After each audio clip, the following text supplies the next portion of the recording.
panel y vamos al último panel de la jornada. El sector económico, ¿qué cambió con Batakis? El título. Lo tenemos al doctor Miguel Ángel Broda, titular del estudio Broda y Asociados. Entiendo que ya está el doctor Broda ahí, lo veo en pantalla. Imagino que tendrá alguna filmina para compartirnos. Doctor Broda, el escenario es completamente suyo, lo escuchamos con atención, ¿no? Ok, voy poniendo la presentación. Agradezco la invitación y también recuerdo hace muchos años que esto sucede. Antes de haber empezado esto, justo ayer un amigo me mandó una entrevista de Bon Giovanni en un programa que tenía hace 32 años. Así que la verdad que es un gusto estar con ustedes. Lo que vamos a ver es lo siguiente. Vamos a, si lo puedo poner bien, vamos a ver un poquito lo que pasa en el mundo. ¿Por qué renunció Guzmán? ¿Qué propone Batakis y la incertidumbre de los escenarios 2022-2023? Antes de entrar en el mundo, voy a tratar de dar una reseña de lo que pasa en la economía mundial, o lo que pasó, eh, eh, que es muy importante para entender dónde está hoy. O sea, hay dos características de la economía mundial que sobresalen. Si uno se para hace 3 años, el conjunto de shocks inesperados que la economía mundial recibió es probablemente el mayor conjunto en la historia. La economía recibió el shock del COVID, las medidas de confinamiento, los efectos sobre las cadenas de valor y la provisión de insumos, sobre la oferta agregada, luego una reacción inédita de políticas monetarias y fiscales muy expansivas. Eso claramente era una situación necesaria, pero probablemente duró más de lo necesario.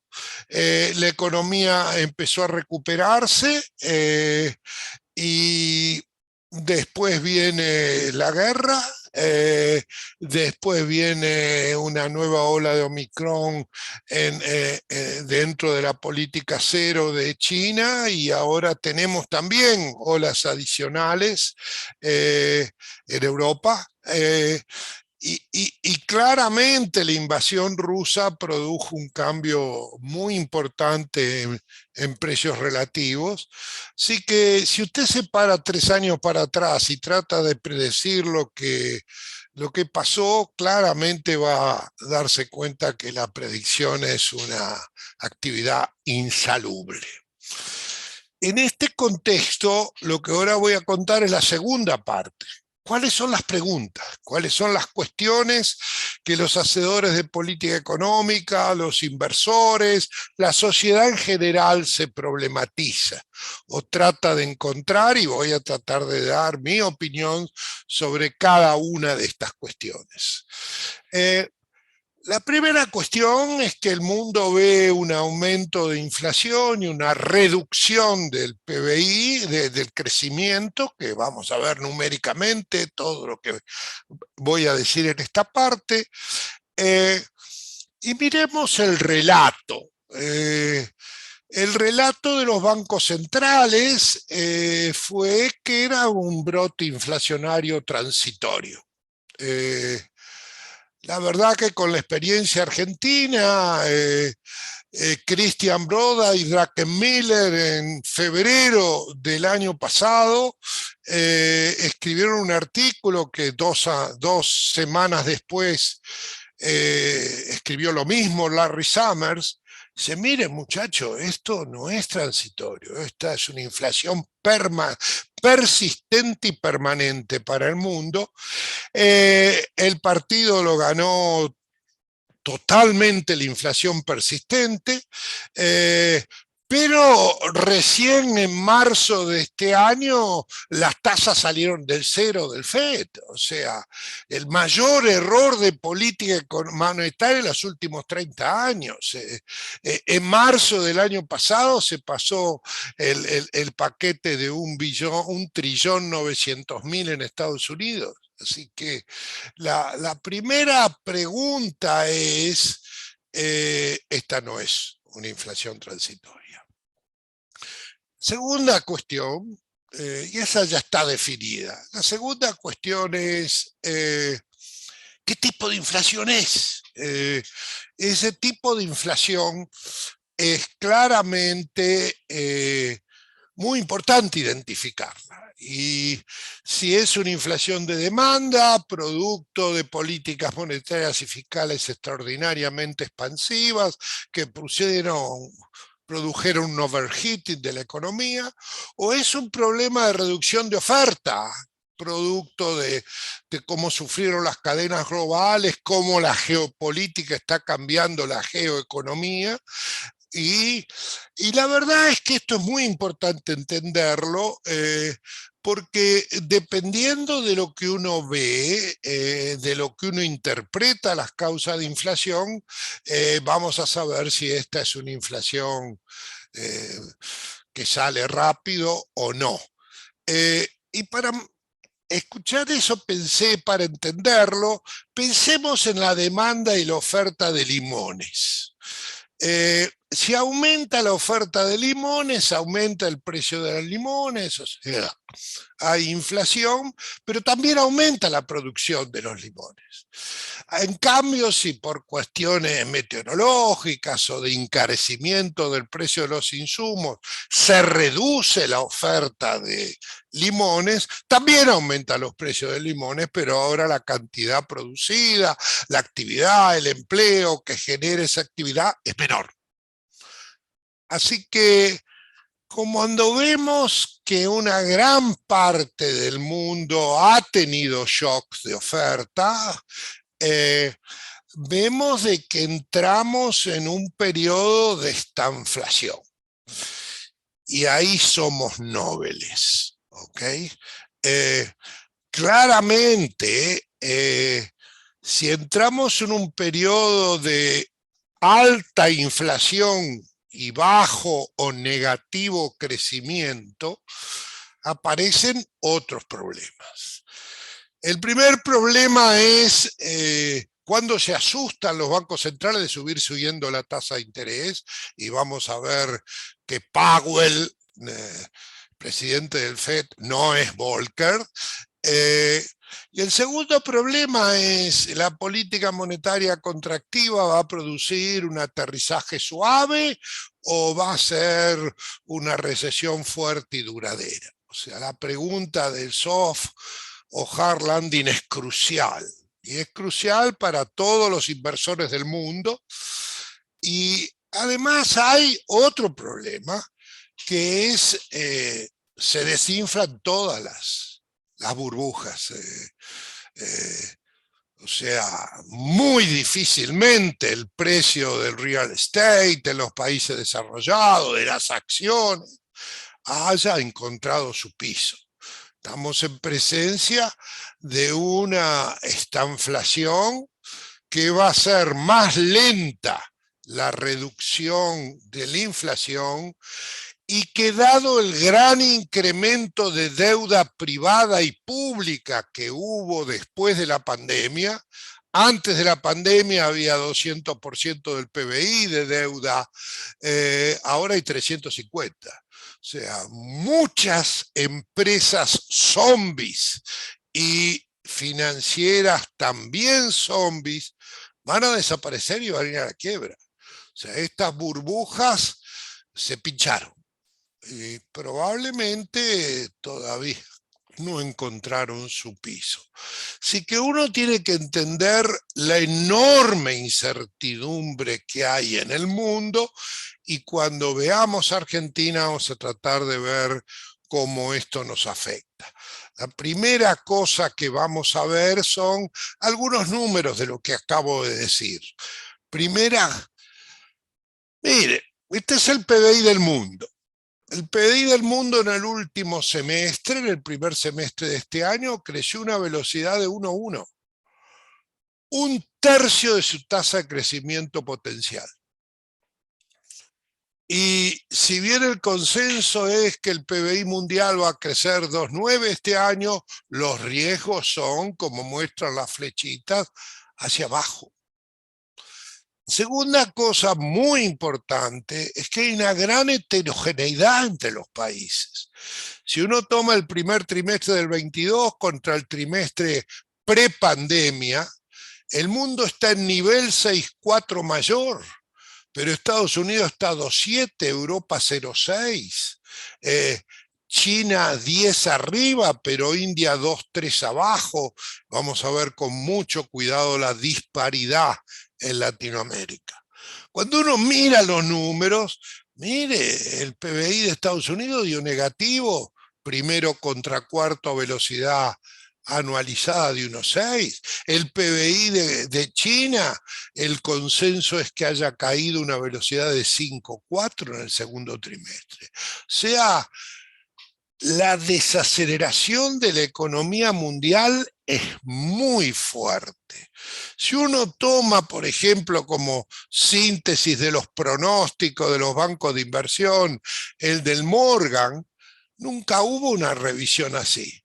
Desde antes de la guerra a hoy, mire, la proyección del PBI mundial creció 1,4 y 0,7 medido a precios de mercado. En el Banco Mundial, que también lo hace a precios de mercado, entre antes del 23 de febrero, que empezó la guerra, y lo que piensa hoy que va a ser el pronóstico del PBI del año, hay 1,2. En el fondo, que lo mide, agrega a los países a paridad de poder de compra, la diferencia es 0,8. Nunca vio intraaño un ajuste de esta magnitud, y por lo tanto estamos en una gran incertidumbre. Voy a pasar rápido. Miremos la TAM. La TAM tuvo un flojo segundo trimestre, siempre trimestre contra trimestre a tasa anualizada, y tiene un flojo segundo semestre en perspectiva. El año vamos a crecer 2,3, y cuando uno mira qué nivel hay, probablemente en todos el pronóstico, la realidad va a estar abajo del consenso hoy de los pronósticos. Si uno mira primer trimestre de este año contra el prepandemia, notables dificultades.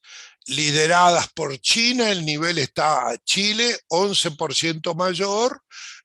Saudades van a tener los chilenos de esto, porque además tuvieron conflictos antes de la pandemia, pero hay 6,6 mayor en Colombia. Después de 20 años tienen la desgracia del triunfo de Petro y claramente el desprecio por los equilibrios macroeconómicos, así que vamos a tener saudades de Colombia. Mire, si Argentina tuviera la geografía y la distribución del ingreso de Colombia, seríamos Haití. Okay. Pero también tenemos Argentina 4,4 mayor, Brasil 1,6 mayor, pero tenemos Perú 6,2, nivel menor que el prepandemia, Ecuador, no por no relacionado a esto, ambos con chances fuertes de cambios en sus presidentes. Y tenemos México, que todavía tiene casi 2% menor que el PBI que tenían antes de la pandemia. O sea, el mundo desacelera con enorme heterogeneidad y incrementa su tasa de inflación. La variación anual de la inflación en el mundo en el cuarto trimestre del 20 era 1. En el segundo del 22 es 7,2, con Estados Unidos junio contra junio esperado de 8,6 y dato en Europa de 8,6. Después de 30 años de estabilidad, altísima tasa de inflación para el mundo. Nuestros vecinos están todos entre 11 y 12, Chile, Uruguay, Brasil, nosotros estamos en otro canal. Todo lo que vamos a ver es que lo que pasa en el globo terráqueo afecta poco lo que pasa en la Argentina, que está en Saturno. ¿Okay? En ese contexto estanflacionario, muy difícil para hacer política económica, la confianza del consumidor en Estados Unidos se está destruyendo, tanto en el índice que hace la Universidad de Michigan como el Conference Board.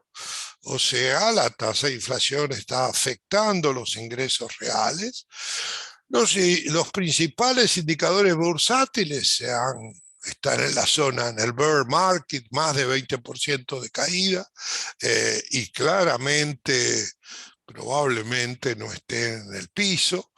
Las tasas de interés han subido fuertemente, han caído en las últimas 2 semanas, producto de claramente aumentar el riesgo de recesión en el mundo.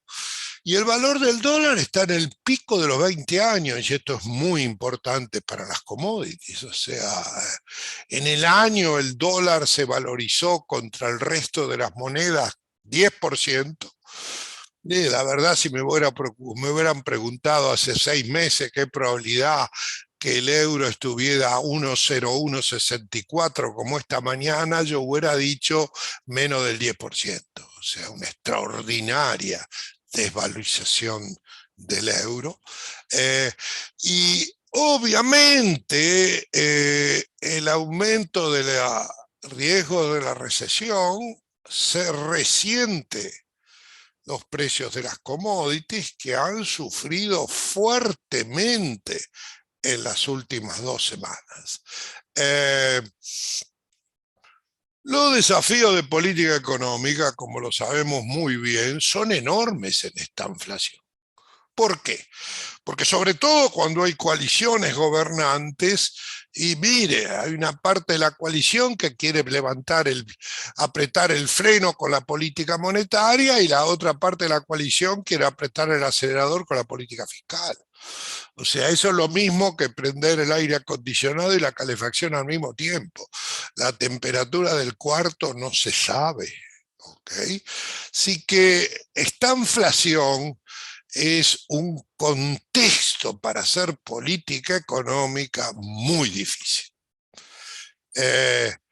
Y es muy difícil también para Estados Unidos, para el Banco Central Europeo, porque Estados Unidos sin duda tiene una inflación donde predomina el exceso de políticas económicas coyunturales excesivamente expansivas, pero el Banco Central Europeo tiene otro problema adicional, que están subiendo los spreads, porque está subiendo el riesgo externado entre los países periféricos y los países centrales de la Unión Europea. Así que los desafíos son enormes y las dudas son enormes.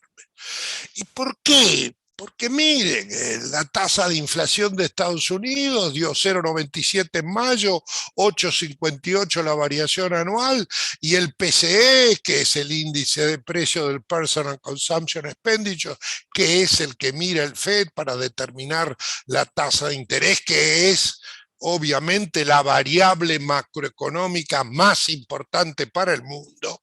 Bueno, el PCE da 6,35 y el core del PCE da 4,69, muy lejanos de la meta de 2, y por lo tanto la tasa de interés que lamentablemente se durmió el FED y solo la sacó de 0 en marzo de este año, Subió 25% en marzo, 50% en mayo, 75%, 3/4 de punto en junio, subirá otros 3/4 de punto en julio, entre 3/4 y medio punto en septiembre y termina en 3,25 o 3,50, lo que era cero.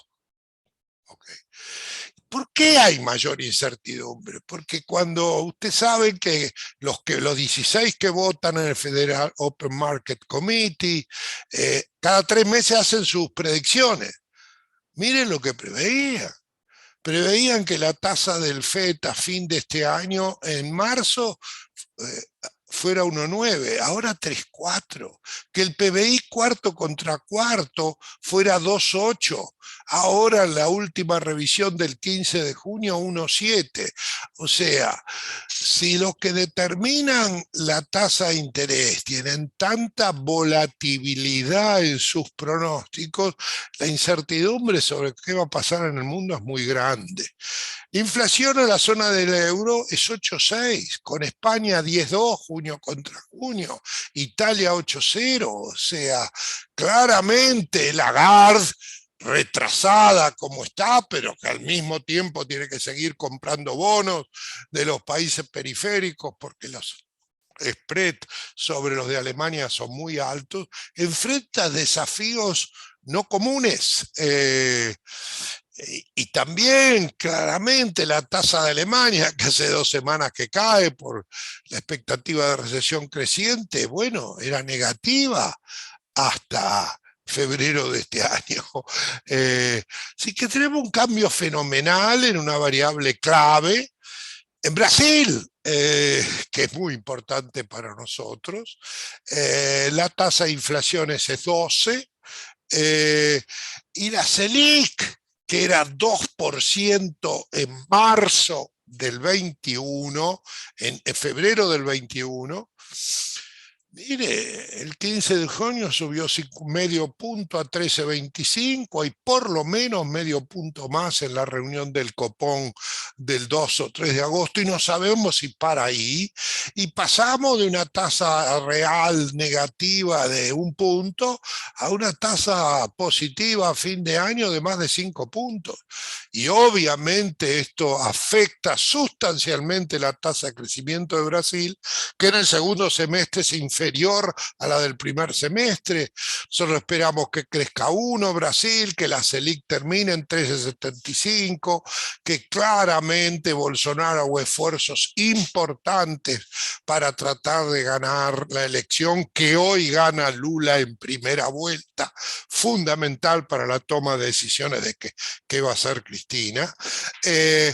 Y el riesgo está subiendo, o sea, sobre todo donde Guedes, lo mismo que Guzmán, le agarraron un amor tan grande a la alfombra colorada del poder y han hecho concesiones extraordinarias. Ahora, ¿cómo nos afecta? Claramente corro. Miren, Argentina está aislada en términos financieros, hay salida de capitales de todo el Latam, no de acá, ya nadie puede salir, ya salieron todos. Que la tasa de interés, que es fundamental, que trata de disminuir inversión, consumo para bajar la tasa de inflación, no nos afecta. Que el mundo crezca poco nos afecta relativamente. Que Brasil crezca básicamente cero en el segundo semestre también es una mala noticia. Pero del otro lado están los términos de intercambio, que están en los mejores términos de intercambio de los últimos 40 años. Y por lo tanto, lo que pase en Argentina es Argentine made. O sea, es producto de lo que hacemos.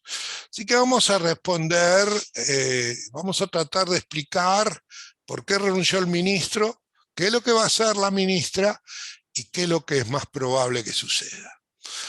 El ministro renunció porque era consciente de que se habían agravado los desequilibrios macroeconómicos, que se había acelerado lo que vamos a ver en detalle, la crisis de junio. ordenar un poco la situación, era necesario contar con el apoyo político que el ministro no recibió, porque la lucha por la pugna por el liderazgo entre el presidente y la vicepresidenta está dado esencialmente por diferencias en el rumbo económico. Si Alberto hubiera hecho lo que le decía, bueno, mañana te digo, mañana lo hago, claramente, probablemente hubiera implicado una implosión de la coalición del gobierno. Estaba frustrado por la demora en la implementación, estaba frustrado porque el presidente no le decía, como vamos a ver, a Pelle que bajara un poco de tomar tantas LELIC. Y la verdad es que la crisis de financiamiento fiscal, que vamos a ver con cuidado, que se desató en el pánico de junio, ¿ok? En junio se agravaron todos los desequilibrios que vamos a ver. Fue nombrado Silvina Batakis, una economista muy trabajadora, heterodoxa, militante y con conocimientos muy reducidos de macroeconomía. Los últimos 6 meses de su gobierno, en 3 meses, tuvo que pedir, cuando fuera ministro de la provincia de Buenos Aires, auxilio del Tesoro y dejó en cero la caja Vidal con una absoluta incapacidad de pagar salarios y jubilaciones con lo que dejó. Su nombramiento indica que el poder se ha inclinado al lado kirchnerista, incrementándose el riesgo de una postura fiscal más expansiva y dejando en evidencia, como vimos en la presentación del señor Álvarez, el desconocimiento del ala política de la gravedad de la situación económica y financiera del país. En este contexto vamos a ver los números de un desequilibrio fiscal cada vez mayor, una corrida contra pesos, con la deuda en pesos, un enorme problema en el mercado de bonos que llevó una intervención inédita del Banco Central y una fenomenal escasez de reservas a pesar de las liquidaciones récord del complejo sociero. Y lo que vamos a ver es la crisis de junio que precipitó la salida de un ministro político que quería sobrevivir, pero que obviamente en las condiciones de desequilibrios macro veía lo que podía pasar. Obviamente, miremos los números. Es un mes para el olvido. Se aceleró la crisis y claramente todo análisis macroeconómico tiene que estar basado en indicaciones diarias. Primera observación. Muchachos, tenemos un gasto público absolutamente descontrolado. De enero a mayo subió a una velocidad nominal de 78% cuando la inflación fue 55%. En mayo subió una velocidad anual de 88%, 17,2% real, incremento real en todas las partidas. En el subsidio de energía en 48% real, 130% nominal. En transferencias a provincias en 25,9% real, en planes sociales nuevos 26%, en salario del sector público 11% de aumento real, en jubilaciones y pensiones y subsidios sociales viejos 6% real. Muchachos, la pelea entre el Instituto Patria y Guzmán era como si el gasto público fuera una Ferrari. Guzmán concediendo iba la ferreada de 160 kilómetros por hora y la vicepresidenta quería 220 y viene una curva. O sea, el gasto público está descontrolado. ¿Okay? ¿Qué hizo el fondo? Cómplice de una política económica extravagante al cual al fondo no le interesa la aceleración de la decadencia ni la hiperestanflación en la cual está Argentina. Lo único que le interesa al fondo es no ser culpado que nos dio el último empujoncito para el abismo. ¿Qué hizo el fondo? Como los presupuestos de Argentina, post suceso. Meta fiscal escrita el 25 de marzo, 567. Guzmán, ¿cuánto va a ser este mes, este trimestre? 800. Ajustamos a 874, 54% de aumento en la meta. ¿Cumplimos la meta, aunque esta es estimación nuestra de junio? Sí, la cumplimos. Esta vez la recalibración tiene la excusa de la guerra, aunque el acuerdo fue hecho el 25 de marzo y llevábamos un mes de guerra. ¿Okay? Obviamente, en algún momento iba a suceder lo que sucedió el 9 de junio. ¿Qué sucedió el 9 de junio? Miren, cayó la demanda de títulos en pesos fuertemente, ahora vamos a ver con cuidado, y obligó al Banco Central a emitir entre 700 y 800 mil millones en junio para comprar los títulos que el sector privado no quería tener, y es cierto que fue gatillada por la salida de 11 mil millones de la cuota parte del Fondo de Inversión Carlos Pellegrini del Banco Nación de Narsa. ¿Okay? Pero la verdad, el gatillo podía haber sido 1 o 2 días después. En ese contexto, miren el comportamiento diario del Banco Central. La base en junio aumentó 214 mil millones, 5,7. Le dimos 377 millones de adelanto transitorio al Tesoro, una parte lo dejó depositado y no salió, y otra parte lo usó para comprar dólares, para el financiamiento, para el fisco, para las obligaciones en fijo fue 319 mil. Si bien está dentro de una cuenta bolsa y no se publica separadamente, el Banco Central gastó el mes pasado 651 mil millones.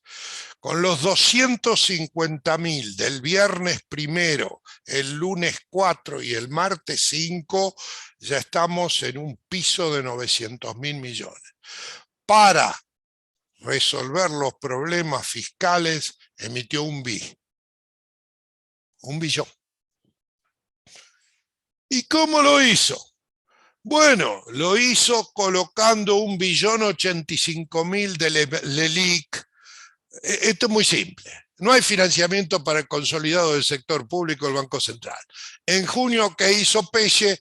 Levantó la frazada y se cubrió el pecho. Y quedaron al aire libre los pies, que era el financiamiento del Tesoro. Insistió Guzmán, no, dejá, ya está, no comprando, no dando todas las LELIQ que el banco quiere, el sistema bancario quiere, pero obviamente le sacó espacio para la colocación de deuda del Tesoro, porque no hay financiamiento para el sector público. Miren esto, los pasivos remunerados del Central, LELIQ más PASE, crecieron en el último mes a una tasa anualizada de 720%. Este es un cuadrito muy simple y muy clarificador. Estas son las T del Fondo Común de Inversión, del Banco Central y del sistema bancario. En junio, en los fondos de renta fija, hubo retiro por 353 mil millones. que fueron financiados con 651.000 millones que gastó el Banco Central para comprar, porque además de querer salir del fondo de plazo fijo, empresas y particulares intentaron salir de sus tendencias de títulos en pesos. O sea, el mercado decidió disminuir la demanda por riesgo de default y reperfilamiento y por el descontrol fiscal, y fue suplido por el Banco Central. Okay. El Banco Central además le dio 3,19. El Banco Central, ¿qué es lo que hizo? Bueno, hizo que la base monetaria creciera 6%, que ahora vamos a ver lo que crecieron los depósitos. La esterilización del ELIC y PASE fue esterilización de 8,75 con 185.000 de déficit de cuasificado. ¿A dónde fue la guita de los que vendieron los bonos? Miren, los depósitos subieron 13,2% en el mes, 807 a la vista, incluido a la vista remunerado, y 4,69 de depósito a plazo fijo. Muchachos, al 13% mensual no evitamos la hiper. ¿Okay? O sea, el salvataje emergencial del Tesoro en junio obviamente es una situación transitoria. Segunda problema, la reserva.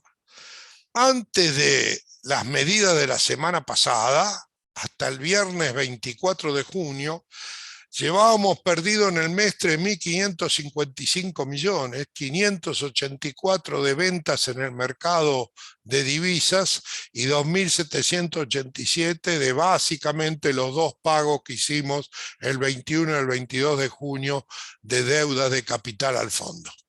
¿Ok? También teníamos lamentablemente la valorización del dólar contra las monedas y especialmente contra el yuan. Hay un problema de pérdida de reservas en dólares por la desvalorización de las tenencias, porque nosotros tenemos, básicamente no tenemos tenencia de dólar. Tenemos yuan, moneda, el renminbi, tenemos euros y tenemos DEX. ¿Okay? Bueno, ¿qué pasó? Bueno, hicieron la circular para hacer más trabas a las importaciones, descontando que la implementación iba a demorar. El Banco Central compró en 4 días 1.532, no pagó ninguna importación que no fuera de energía, y tuvimos el desembolso de los 4.000 millones el martes 28 de junio. Entonces, compensamos lo que veníamos perdiendo con 5 días, con 4 días que no se pueden repetir. ¿Y qué hizo esto? Bueno, la primera cosa que hizo, y paso rápido con las compras diarias, es que nos permitió cumplir con la meta del fondo, meta también recalibrada.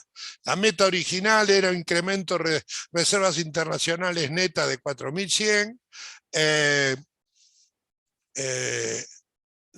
teníamos un ajuste porque las entidades financieras internacionales no nos están dando lo que nos prometieron, o sea, teníamos que incrementar 3.400,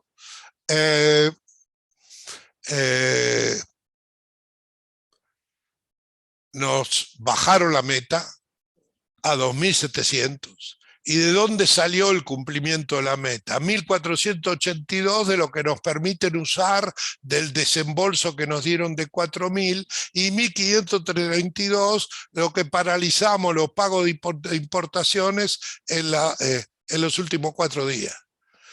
Ahora, hacemos la meta post-meta, ya 25 de junio se hizo la meta. Claramente, fíjense lo que es los últimos 4 días. Ahora, sin pagar importaciones no podemos seguir, estos son los primeros 3 días del mes de julio. Lleva, incluido ayer, 568 millones de ventas para compensar esta cosmética transitoria que no puede ser permanente. paso rápido, me quedan 15 minutos. Mire,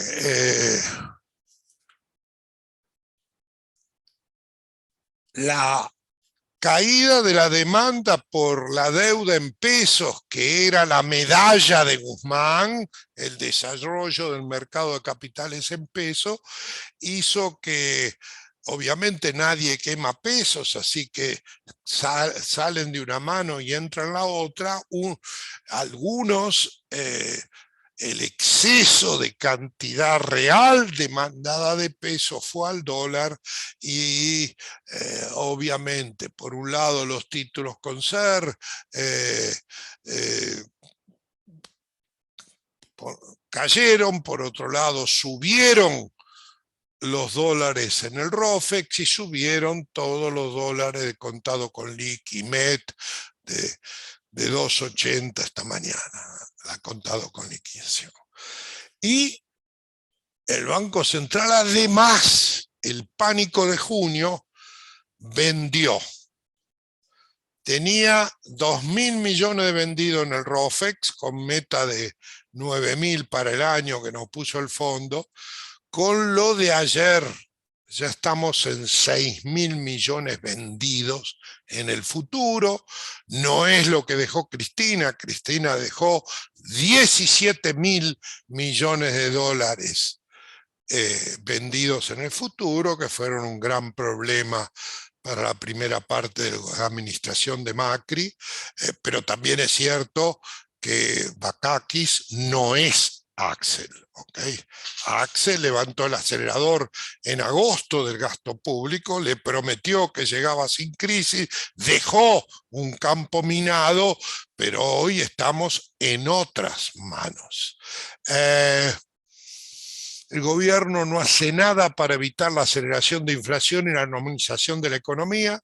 Las tasas de inflación 3 meses anualizadas están en 100, 99,7 el IPC nacional, 103,5 el core, 99,6 3 meses anualizada la canasta alimentaria. Cuando usted mira la variación anual del core, que es la inflación macro, bueno, en el margen están subiendo tanto el core, el IPC core como lo define Argentina, como el IPC calculado como en el resto del mundo. Y bueno, el mes pasó de 207 a 270 y el contado con liqui de 209 el 2 de mayo a 280, digamos. Importante aumento de las brechas.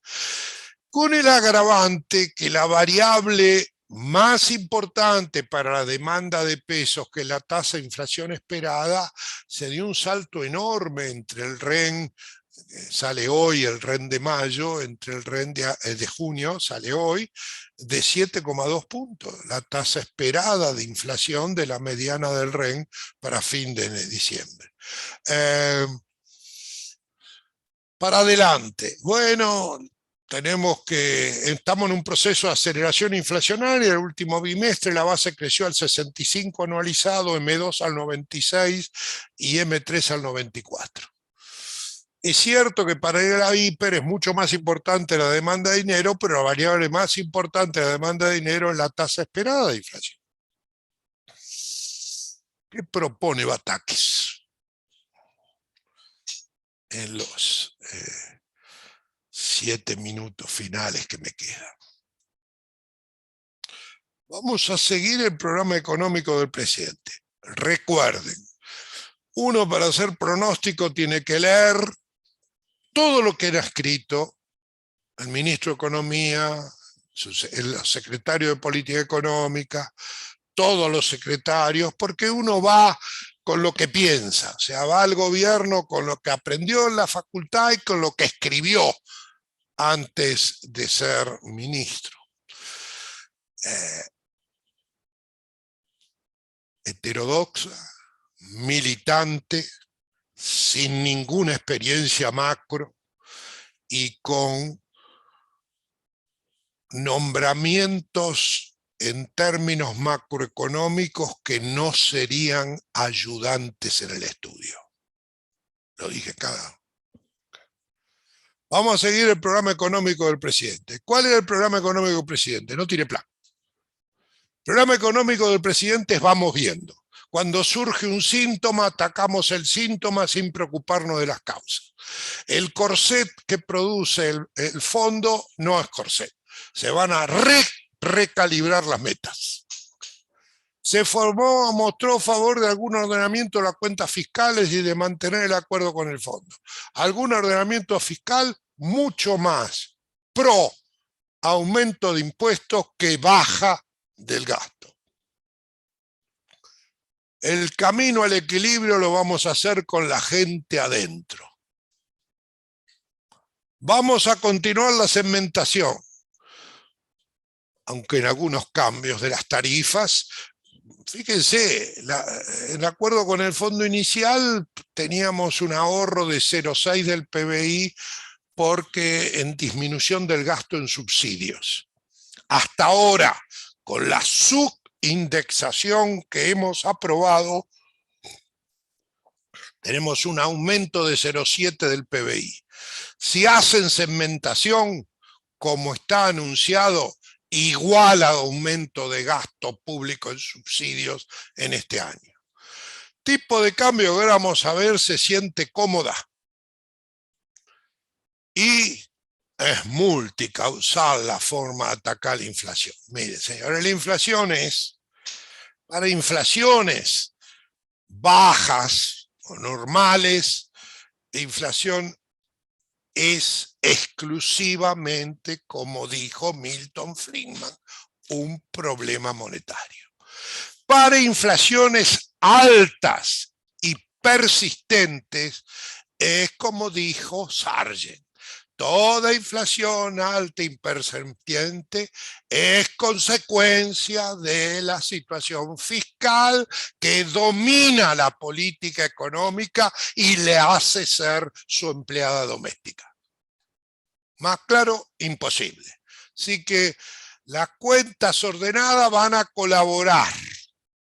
Los acuerdos de precios son importantes. Impresionante. Pero necesitamos los empresarios para planificar. Así que habrá mesas permanentes de diálogo. Espectacular. Ningún país del mundo resolvió la inflación con esta metodología. Salarios. Necesitamos que la clase trabajadora recupere los salarios. Argentina viene incrementando la decadencia, cayendo la inversión, en hiperestanflación, y el salario no tiene nada que ver con la tasa de inflación. El salario es el resultado de cuánto capital combinamos y con la mano de obra y qué innovación y aumento de productividad generan la competencia en la apertura económica sin traba del gobierno. Dólares, la tenemos que hacer con los empresarios. Y desde ya vamos a bajar los dólares que malgasta el turismo. Es cierto, ya con Guzmán cada gol de Messi contra Estonia era un dolor de cabeza para el gobierno. Bueno, cuesta 1.200, 1.500 millones solamente el mes de Qatar. La deuda en pesos. Hay vencimientos muy grandes. Vamos a trabajar codo a codo con el central. O sea, vamos a seguir el central comprando títulos que el sector privado no quiere. Renta impagada es un instrumento no solo recaudatorio, sino justo. Ingreso básico universal, Dios nos libre. Es un tema que ni siquiera está saldado, pero necesitamos discutirlo. Necesariamente tenemos que recalibrar con el fondo, porque el fondo hizo lo que quería Guzmán, pero no cambió la meta anual. Así que en el primer semestre el gasto primario creció 12,8, tiene que caer 7,8 en el segundo trimestre. Un chiste de Nick. No hay ninguna manera de cumplir con el fondo si no se recalibra. Tenemos 1.000 billones de vencimiento en septiembre, vencimiento de deuda pública. Claramente todos los meses va aumentando porque colocamos cada vez a tasas más altas y a plazos más cortos. Okay. Nuestra estimación del año. Con alguna mejora en el mercado de deuda local, la expansión de base es 77. Sin mejora en el mercado de deuda local, la expansión de base es 97 y la deuda remunerada del Banco Central aumenta 113% a 10 billones. Hoy tenemos 6 billones 700. Cuando subió el presidente dijo que iba a utilizar las LELIQ, que eran 1 billón, para pagarle a los jubilados. O sea, si se cumple nuestro pronóstico, lo multiplica por 10 en 3 años. El dólar. Mire, el fondo, vuelvo a decir, cómplice de una política extravagante, ¿ok? Fijó arbitrariamente que el tipo de cambio real multilateral tenía que ser el de diciembre del año pasado, que veníamos de 21 puntos de apreciación del peso ya, pero aún este bajo nivel de tipo de cambio real, un peso apreciado, hemos apreciado adicionalmente 9,4 el peso a 126 el lunes. ¿Okay? Estos son todos pesos del lunes. Miren Fábrega. Esto es el tipo de cambio de los últimos 20 años. ¿Qué hizo Fábrega el 22 de enero? Tenía 145 y parecía un precio en pesos de hoy y parecía un dólar absolutamente barato y hacía Argentina no competitiva. Devaluó de 6,91 a 8,02, 16%. Pero partiendo de un tipo de cambio con una apreciación del peso mucho menor que la que tenemos hoy. Hoy tenemos un peso apreciado 24% con relación al promedio histórico, que no necesariamente es un valor de equilibrio. ¿Cuál es el problema? El problema es muy simple. La indexación, la inercia y el pass-through de la devaluación son diferentes a diferentes tasas de inflación. Si usted tiene 10, 20% de inflación, una devaluación de 20% afecta 0,5% la tasa de inflación. Pero la inercia, la indexación y la devaluación a tasas del 80% afectan muchísimo más. Así que este gobierno va a hacer lo indecible para mantener y probablemente acelerar levemente el crawling. Escenarios que vienen. Si intenta cumplir la meta costera y contiene los proyectos gastomaníacos de la vice, tiene alguna chance de este programa que tiene un único objetivo: plan aguante, plan aguantadero. ¿Será que llegamos sin un programa disruptivo a las elecciones del año que viene? A mí no me da el bocho para hablar del 23, pero sí voy a hablar del 22. ¿Okay? Si aguanta, aguanta con más inflación, con más brecha, con desaceleración del nivel de actividad. Piso de inflación 85 diciembre a diciembre. Variación del PBI cuarto contra cuarto, piso entre menos 0,8 y menos 1,5. Si no logra moderar el gasto y no cumple con las metas fiscales, no tenemos ningún ancla. Y entramos probablemente en una dinámica inflacionaria realmente preocupante. Nivel de actividad y pronósticos y termino. Tenemos exactamente en el último EMAE, que es la proxy de PBI mensual, el mismo nivel de abril que de diciembre. Desde que salimos de la crisis del round inicial de COVID, salimos con una forma de B fuertemente hasta enero del 91. De enero del 21 a mayo del 21 nos estancamos. Luego crecimos a una menor tasa que la tasa inicial.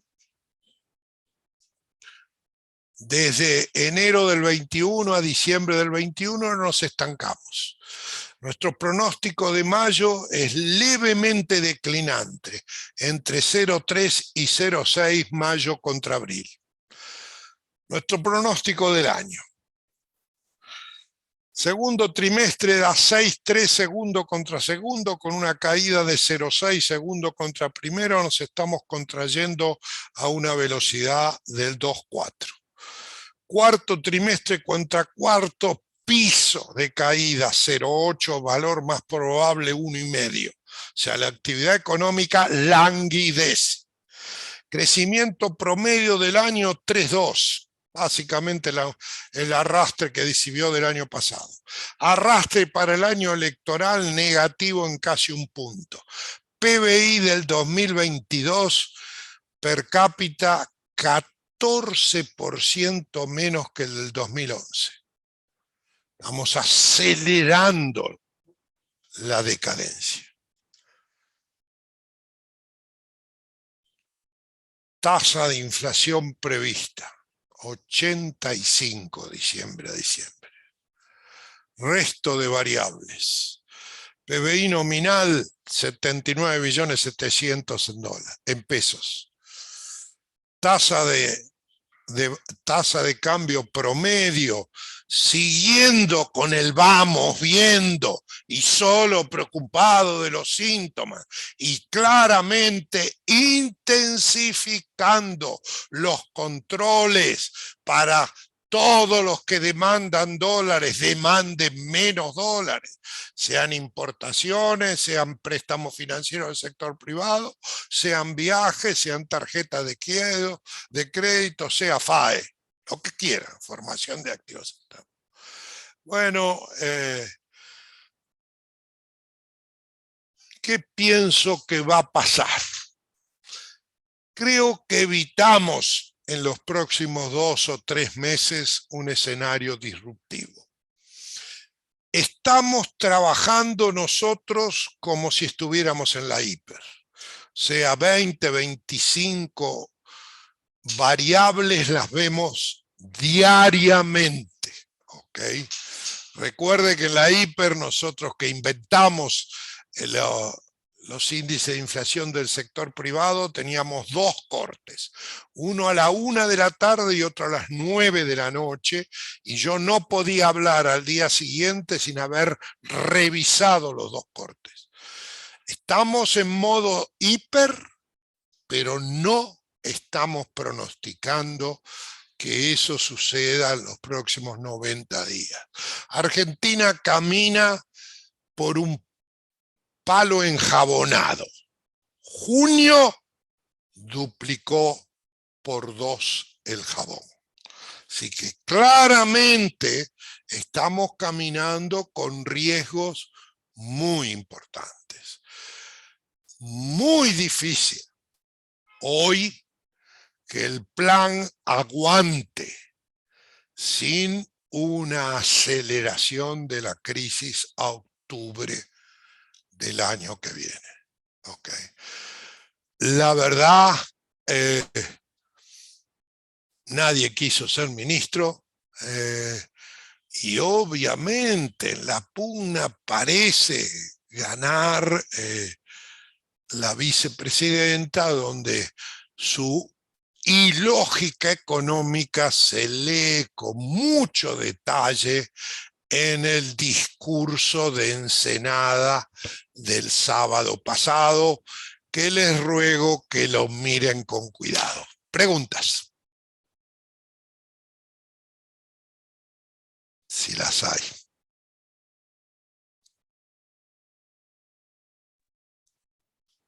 Aparentemente, doctor Broda, ha dejado a todos pecho, porque preguntas no hay, por lo visto.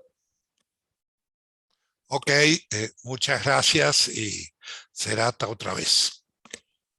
Bueno, a ver, como siempre, nos ha dejado un escenario que condice con la misión que tiene el Foro de Economía y Negocios de la Libertad, que es simplemente acercar herramientas para facilitar la toma de decisiones de nuestros empresarios, socios y nuestra comunidad, que nos sigue día a día con estos eventos. Como dije al principio, es el último evento pantalla de por medio de la Fundación Artaya. Ya volveremos a lo presencial, que tanto extrañamos y tanto deseamos. Nos queda agradecer estar presentes. Doctor Broda, muchas gracias como siempre. De nuevo tuvo a cargo el cierre y nos dejó un montón de escenarios como para podamos contemplar a futuro, ¿no? No, gracias a la invitación y será hasta una próxima vez. De nuestra parte solamente queda agradecer a nuestras empresas que nos apoyan continuamente en el Foro de Economía y Negocios, saludarlos, recordarles que ya a partir de la semana que viene estaremos retomando nuestras actividades presenciales en nuestro edificio, así que nos estaremos viendo pronto y personalmente. Un abrazo para todos y muchas gracias por estar.